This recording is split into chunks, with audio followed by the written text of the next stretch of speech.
So we are talking about the movie SACRILEGE. This one directed by Paul Catalanto, and this one is a little bit deceiving if you look at the cover art here. You might be thinking you're getting the prequel to the movie Conjuring 2, because it features this nun on the cover here, but it's actually about a kind of haunted music box.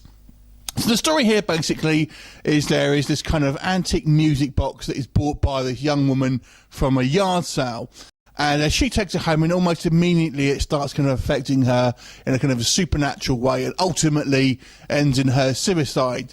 Then her two housemates start to get affected by it, and they are, you know, this is some full-on kind of haunting stuff going on here. But they have the sense to call two kind of paranormal investigators who basically come in and discover this isn't actually just a haunting, it's actually the box is actually possessed by a kind of a demon that's trapping all these kind of spirits, etc. here. And these guys ultimately have to try and stop this demon from wrecking their lives, etc., etc.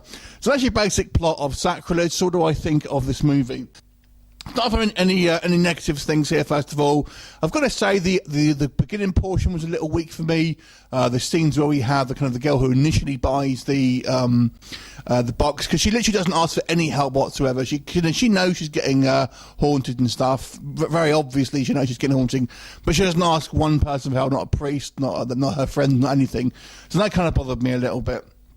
Second thing is the acting, just a little bit wonky here and there by some of the cast. It's a low-budget film, and some of the acting, some of the line delivery here is a little weak from some, but not all of the cast.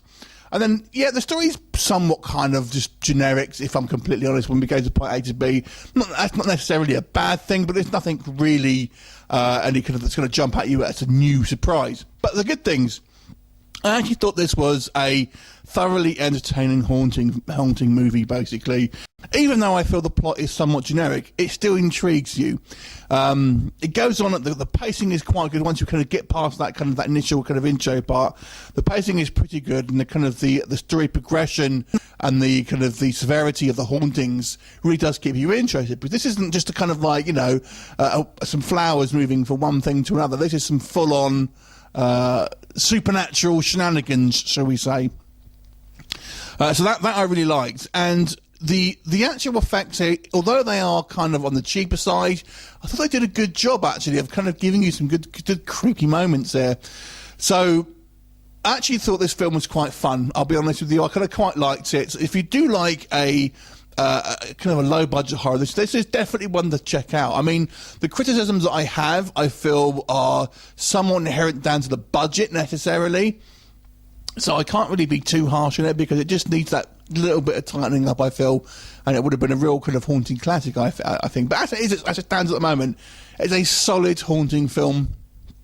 Definitely worth checking out if you like your kind of go through. It's like I said, it's not going to blow your socks off. I don't think it's not to the kind of level of like your Insidious and stuff like that, but it kind of is a kind of a lower budget version of that type of film, basically. But it still does a good job with the budget that it has and the story that it presents to you.